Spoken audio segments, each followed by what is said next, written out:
and our family. Many of you traveled quite a ways to be here, and we just appreciate the love and attention that you're giving our dad this evening. So, we have just a short little program this evening. A few folks that are going to make some remarks about Dad and share some stories about him. We'll then open the floor if anybody would like to share a story. Got a couple microphones, we'll pass them around, and we'd love to hear from you. Just let us know how you know Dad, and share whatever you want to share. But before we kick that off, we do have a special announcement to make this evening. So here we go. What is this? So my name is Ben Salcetta, for those of you who don't know me, which is probably most of you, and that is all okay. I am the president and CEO of the Kansas Aviation Museum here in Wichita, and I have the incredible honor of serving also on the selection committee for the Kansas Aviation Hall of Fame. And it is my immense privilege to let you all know that Mr. Al Higdon is one of the 2026 inductees into the Kansas Aviation.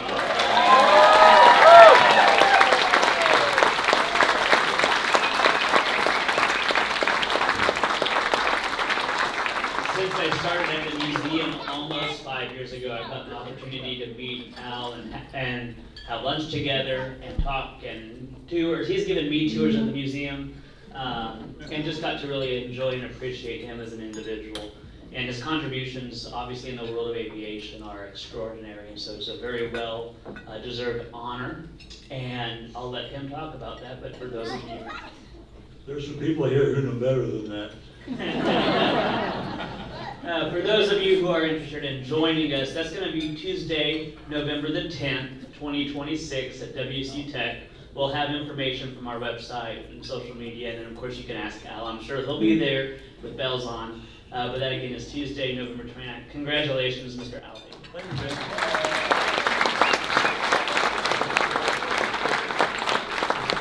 Okay, so that's pretty exciting stuff for our family. Quite proud of you, Dad.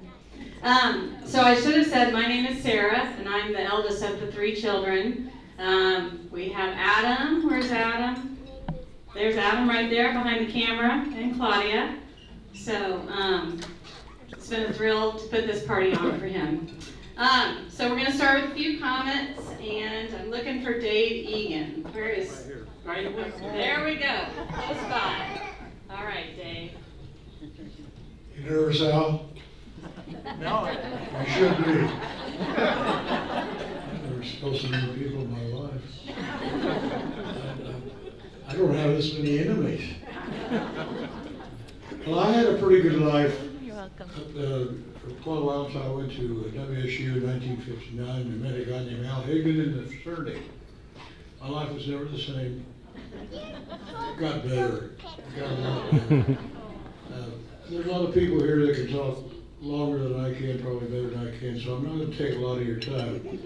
But I'm going to tell you that all my life I hear people talking at places like this, and it's such an honor to be here with bullshit. This is an honor. This one really, really is for me personally. I never had a brother, and I had some pretty close friends. Some friends that I spent more time with than without. I can't imagine ever having lived my life without Al. He was always there. Now, Sarah asked me to say some nice things about him. And, yeah, I've spent 3 or 4 nights without sleep trying to think of something. I can think of a few bad ones, and I don't think he wants me to share them with you. But I will share 2 of them with you. One thing I don't like about him is he's too damn liberal. Now, the other thing I don't like about him, I'm 90 years old too, and I'll talk about that in a minute. But I've lived because of humor, and I love to tell jokes and I like to laugh. But Al doesn't understand jokes. I got so mad, I'd have to tell him the same joke 2 or 3 times. But anyway, he's just been a really good friend. I can't say as many nice things as some of you can say about him because you spend a lot of time with him. Claudia and Adam, I'm glad you're here. My wife's about to go crazy because she hadn't seen you until you were here. I asked Al if you were here, and he said, I don't know, they don't like me. But anyway, if there's, I don't know, how many subpoenas did you have to get this many people out here, Al? I'd like to be his attorney. He made a lot of money on subpoenas. But anyway, it's an honor and a privilege for me to be here. I have to share something. I've had a couple kind of semi-crises in my lifetime. And even with my very, very closest friends that I was around a lot, when I was in trouble, I always went to Al, because I always knew he would be there. He was like my brother and almost like my father. And anyway, Al, I can't tell you how much I have appreciated your success and being at some of the events that I've been to where you were the honoree. It was really a privilege for me. And it's, like I said, I've heard many people say it's an honor, but this is a real honor for me. Thank you very much.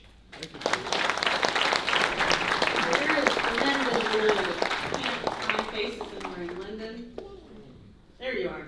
Thank you. London Blue. Aviation. I knew how to fly and didn't know much else. And Al sort of took me under his wing, taught me a little bit about the industry, how you market them, and that led to a very, very beautiful relationship. I love Wichita, I love Bridget, and Al and Judy. And I was just pearls of my life. Of the 51 years, I was in Wichita for 7 of them.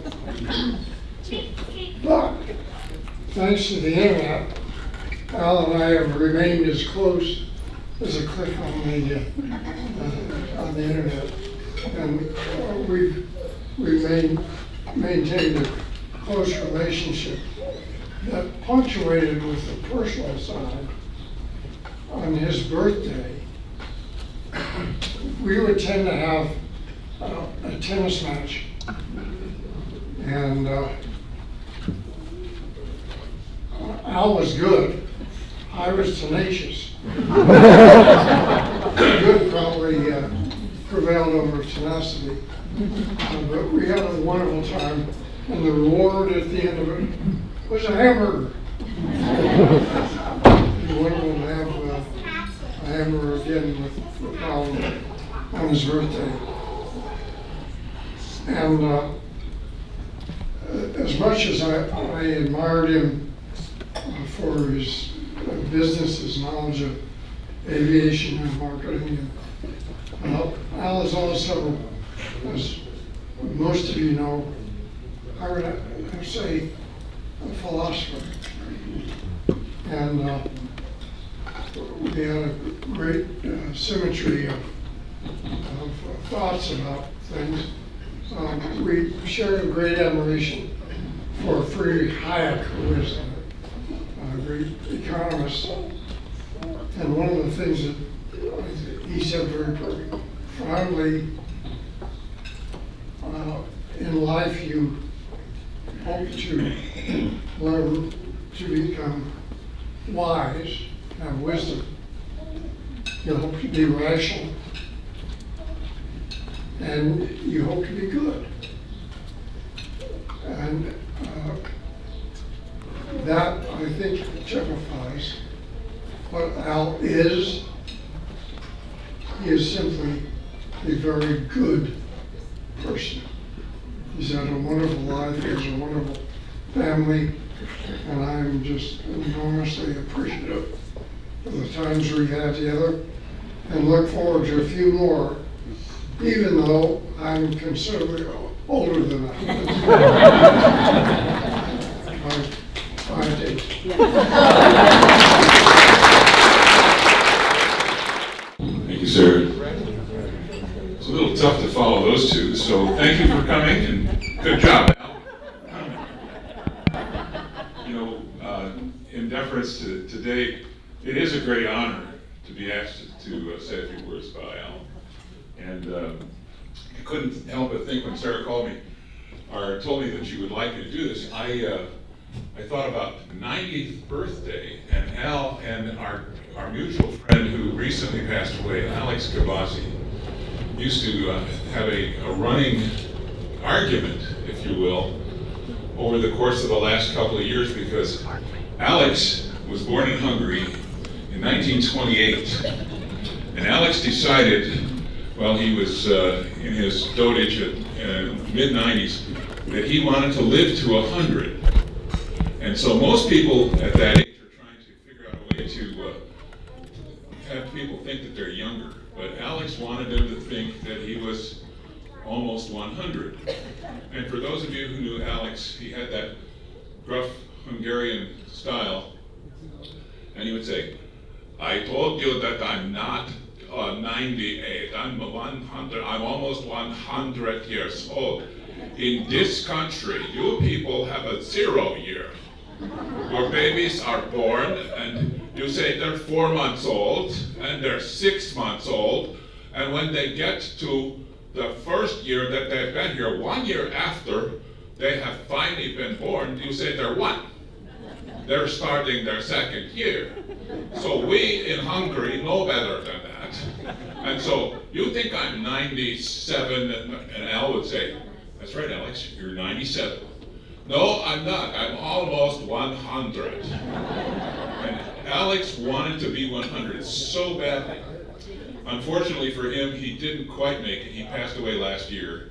But if Alex was right, we're late on this birthday party because this is actually 91.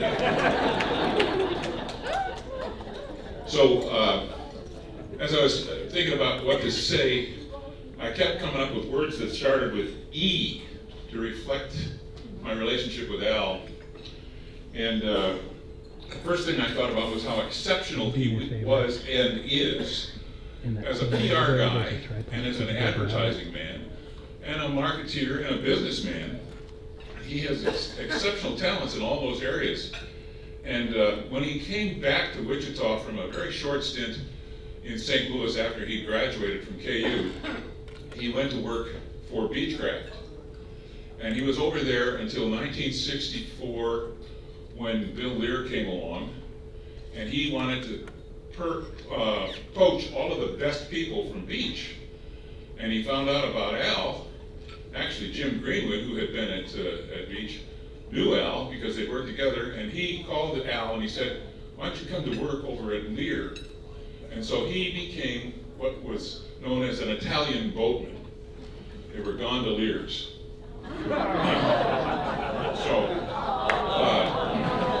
Hey, not my joke. That joke is 50 years old. So Al, not only is he, a exceptional guy that way, he also, even at the latest version of his company, Signal Theory is what they call it now. When AI came along, everybody was referring to AI except Signal Theory because they call theirs Al. And the truth of the matter is that it's a good thing that they do that because AI wouldn't apply to him. There's nothing artificial about his intelligence.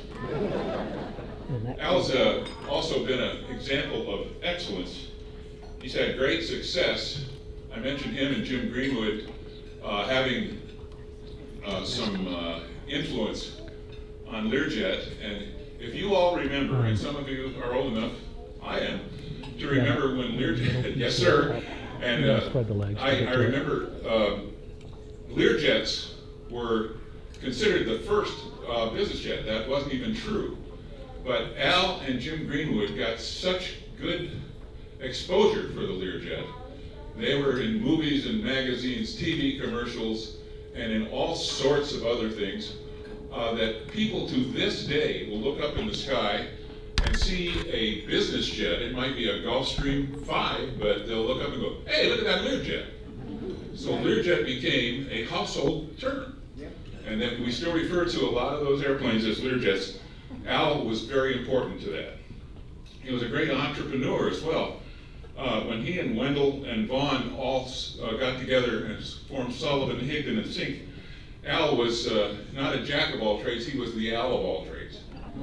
He was the creative guy, he was the sales guy, the marketing strategist, and the business manager. I mean, he could do it all, and as you all know, especially as I sit here near some of my friends that worked with him, it's been a great, successful company. He's an educator. I don't know about others, but I know there are people all over this town who are in professional communications roles that are educated by Al. He was a visiting professional at the Elliott School of Communications for 8 years.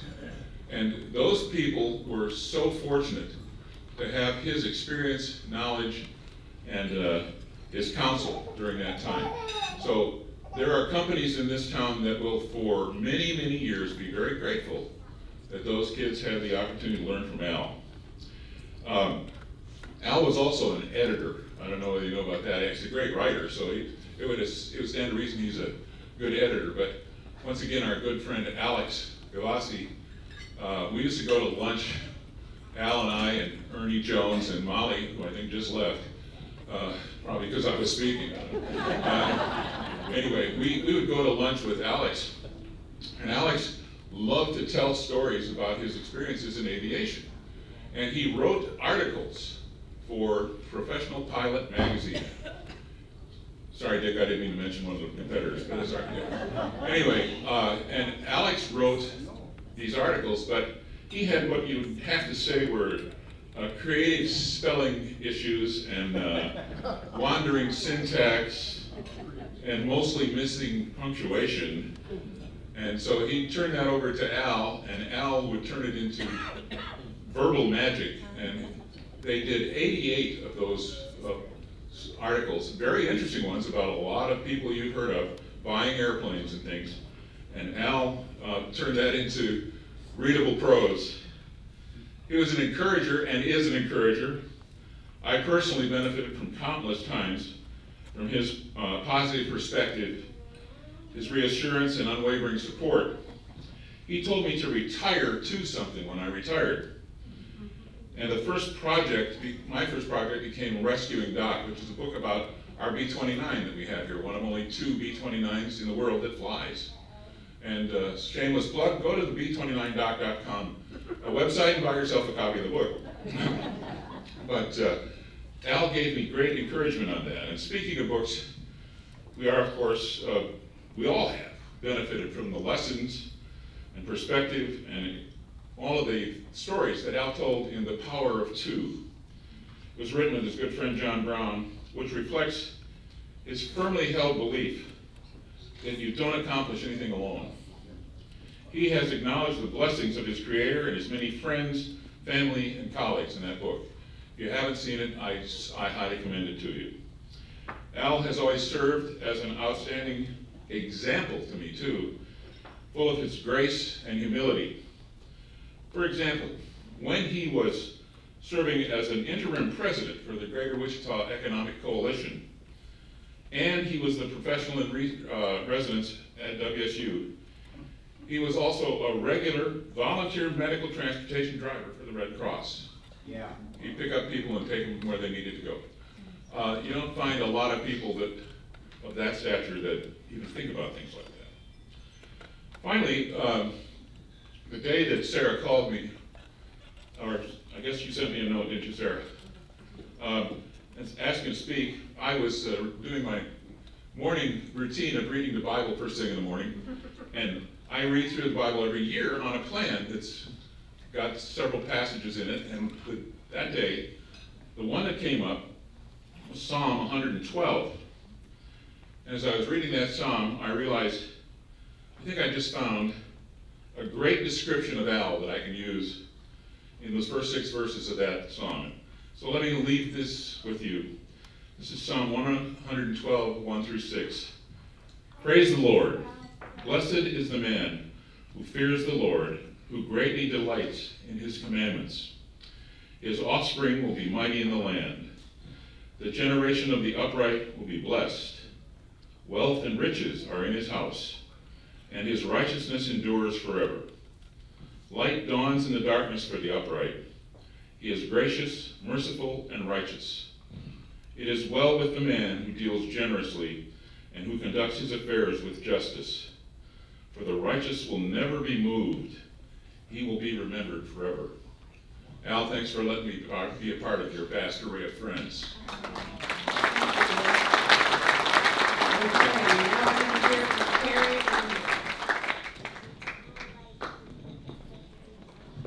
Hello, everyone. I am Carrie Rangers with the Wichita Eagle. And before I get started my official remarks, I would like to just say a couple little bits of housekeeping. First, Mr. Franson, we had a talk before this started. I asked you to not be too funny or too poignant. I have no accents that I can speak in. Look at what you're doing to me. I don't appreciate it. Mr. Egan, who's not looking at me, but that's okay. Mr. Egan, I agree with you. It is truly an honor to be here. And as I've said to a few people, as I look around the room, I'm really not sure how I made the cut, but thank you. And finally, please forgive me for reading my remarks, but I have had a couple of cocktails, and let me just tell you, it's going to go better this way. Okay, Al, you ready, buddy? All right. It is through my job at the Wichita Eagle, thanks to my job really, that I have had the true pleasure, and I really do mean a true pleasure, of not only reporting on Al for the better part of a quarter century, which is hard to say, but becoming a friend too, through a series of lunches and always supportive emails. As others have knocked the paper, as you know, we're going through a little bit of turmoil as we try to reinvent ourselves in this new world, which I don't like, but we're doing it just like every other newspaper in every other place. It has been difficult to hear some of the comments that some hometown people have made, but I will tell you, Al has been nothing but encouraging and nothing but a great reader. He sends me regular emails in support of what I've written. He sends our editor, Michael Rohrman, regular emails saying, good job, way to go, but you might want to check this. So that does happen occasionally, but we sincerely appreciate it. And I have to believe that it's not just us. I have to believe Al is doing this for countless other people in countless other industries. And I'm sure it's the case at Signal Theory, the old SHS, that he's still supportive with all those folks. You know, through the years, as I reported on Al's past adventures, I've thought, man, it would have been so much fun to be a reporter back in the heyday, covering Al, not just at the agency, but I mean at the beginning of the aviation industry burgeoning truly with Learjet and all the others. But then I really stopped and thought about it, and I thought, well, if that's the case, I'd probably be celebrating my 90th too, so I'm fine with how it's gone. One of the times I enjoyed most, and I think some of you are going to remember this, writing about Al and his past adventures, is when the Mad Men television series, y'all remember that, was on, and they had a storyline about someone from the show's ad agency landing a job as Learjet's director of marketing. And this was around 1970 that the guy was supposedly getting the job. Well, that happened to be the same year that Al became director of PR, public relations, for Learjet. He said he was fascinated to watch the show and see how much the series got right. He called it a rush of nostalgic adrenaline. He did, however, laugh at some of the hyperbole. One of the enticements Learjet dangled at the employee to take the job was an actual Learjet to use at his disposal. I quoted Al as saying, well, I tell you, the only person who got that was Bill Lear. Although I called Al Wichita's original madman, I would like to think that he really more accurately, well, hold on, before I get to that, I just want to clarify one thing. You know how bad those boys were on Mad Men? That's not Al. We'll get to that in a minute. But I honestly really do think that a better title for Al would be Wichita's Original Gentleman. Except for, I think, what sets him apart from other just truly nice people in the community is that he's always been such a great quote. Anytime I've called, he's real and he's not afraid to be real. And that sets him apart, believe me. I just have one really quick example about that. When Pizza Hut co-founder Frank Carney died, some of his contemporaries really gave me some, I'm just gonna be blunt, let's just keep this here at the table, okay? They were really, really boring. They gave me platitudes like, oh, he was a wonderful man. Oh, good Christian, blah, blah, blah. Nobody wants to read that. Do you hear me, Dave Franson? So, that's not Al. He was, of course, never mean. But he told a story about rooming with Frank at National Guard camps a couple of times over a couple of summers when Frank and his brother Dan were desperately scrambling for franchisees for Pizza Hut. Al said most people flew to the camps, but Frank chartered a course and drove the whole way so he could pick up franchisees along the way. And he did, which was a great story. So, Al, thank you, sir, for making my job much easier, and I mean it. You're a great quote, and even better human, and if I may add, pretty easy on the eyes, too.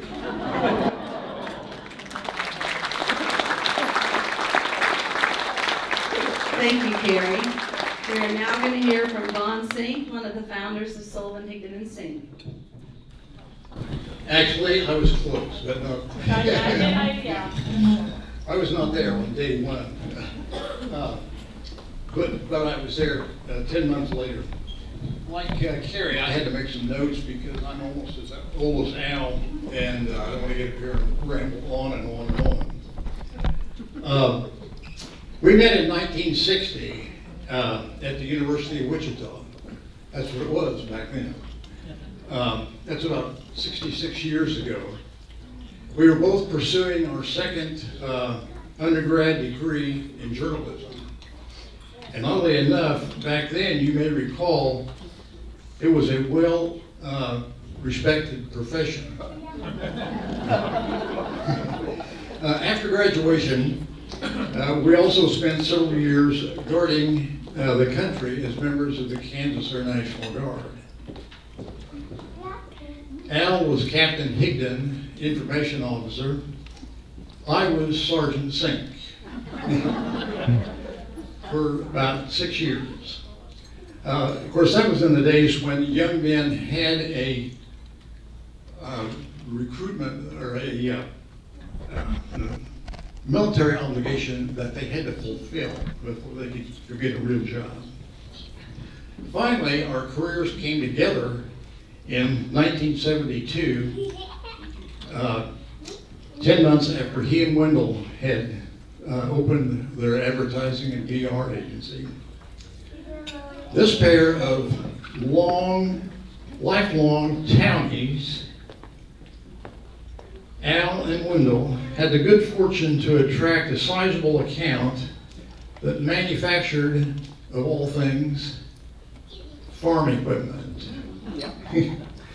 Fortunately, I was a farm kid they both knew, and I knew both of them, and I became employee number 6 at the agency. I worked closely with Al for the next 25 years and retired a year after he did in 1997.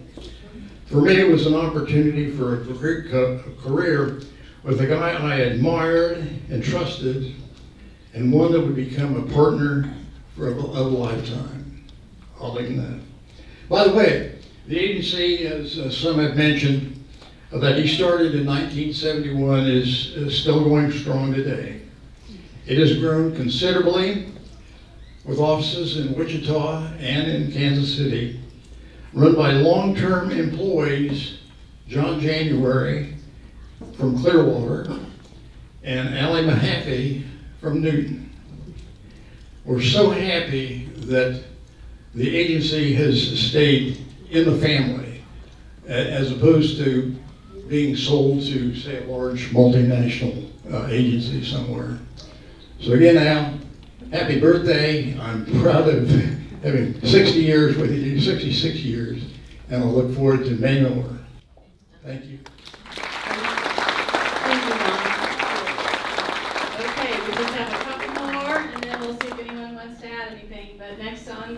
is my husband, Ken Byrne.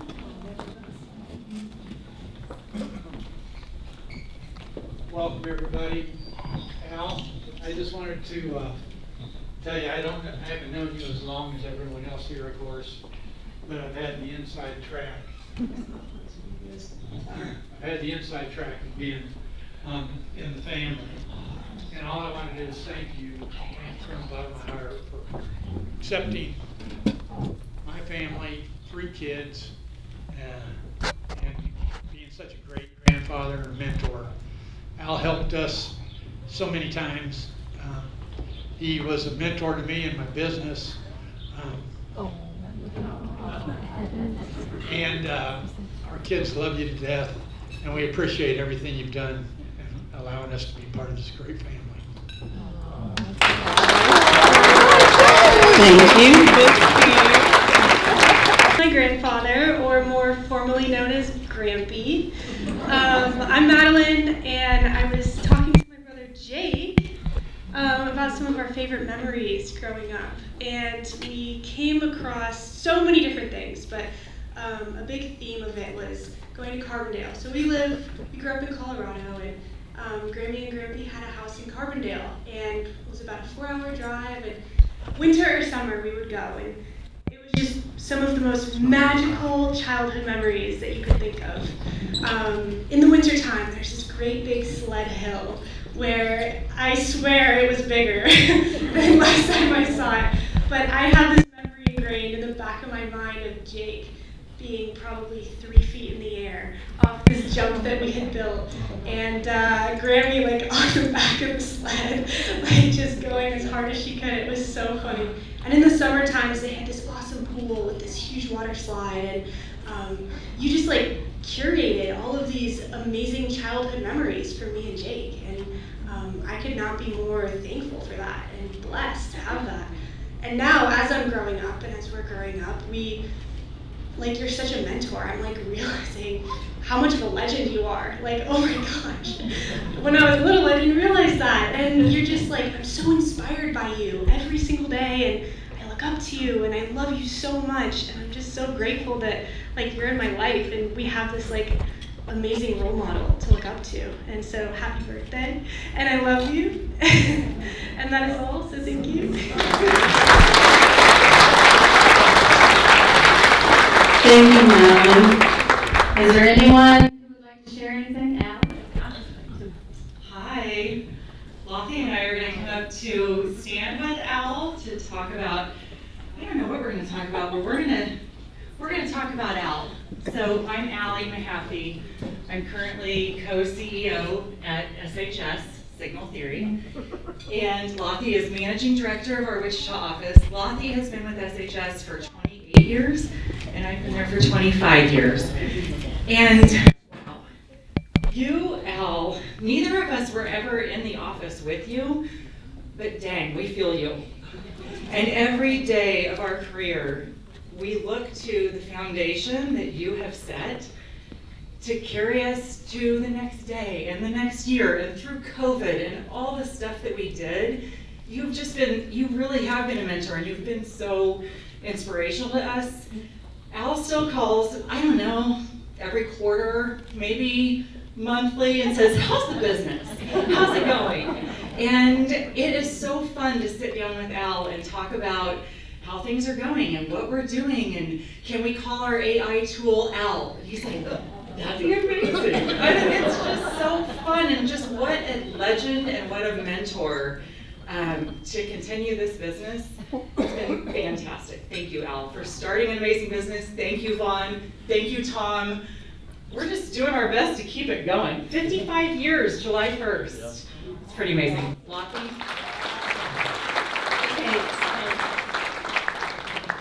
I have a little bit of an embarrassing story. So I got to meet Al when I was young and spunky right out of school, and I thought, oh, I want to work in an ad agency. And so I got to meet you, and you intimidated me from the beginning. And so you said, well, you have to be able to sell a $10 million jet and turn right around and sell a $20 Coleman lantern. And I was like, oh, I don't know if I can do that.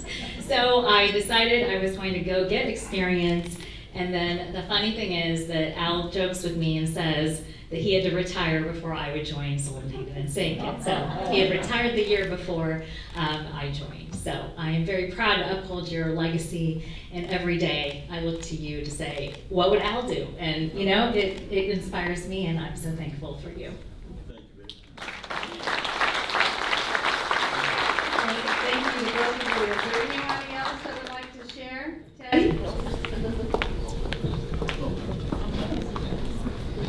I love talking to Al about aviation because him working with Learjets is really cool for him to be my great grandpa, because when I grow up I want to be a pilot, so I want to get all the experience I can, and I know a lot thanks to him. Thank you, Teddy. Everybody else? I'm going to the glasses on this. Teddy did not mention he flew a simulator the day before yesterday.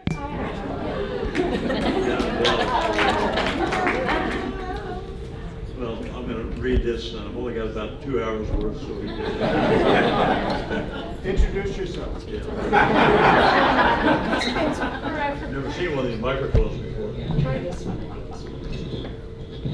Better? Yeah. Okay, good. Thanks, Sarah. Thanks to all you all for coming.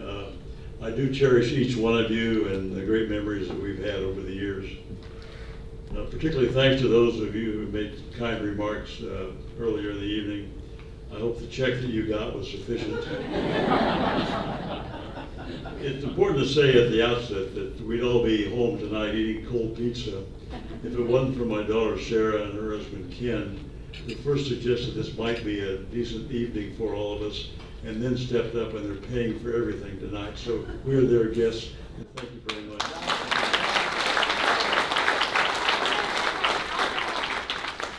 Also I want to say thanks to Dick and Barbara Shaw. I'm not sure they're still here, who are using their country club membership to be in here. Thanks, Dick and Barbara. There they are, yeah. You met my older daughter, Sarah, and I think she pointed out our other two kids. But Sarah and Ken live in Winston-Salem, North Carolina. And I'd like to have you also meet Adam. Where's Adam? There's Adam.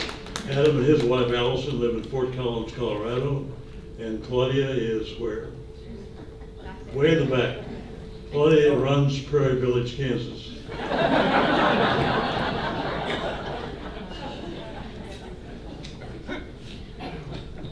I would just next like to give a shout out to my two brothers, both of whom are here. My brother Dave and his wife Linda are sitting right here. And my other brother Phil and his wife Linda are here as well. Dave lives outside of Kansas City at Lake Lotawana, Missouri. And Phil is outside of Boston. So I thank you guys for coming. Is John Brown still here? John probably cut out.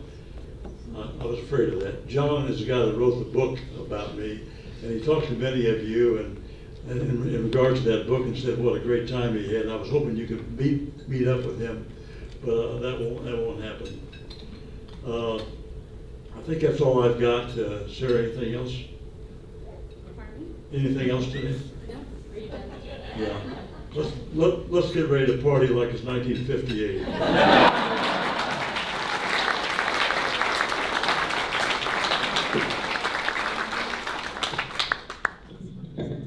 I think it's time for a little happy birthday. So y'all don't want me singing into the microphone, so let's all join in. Okay.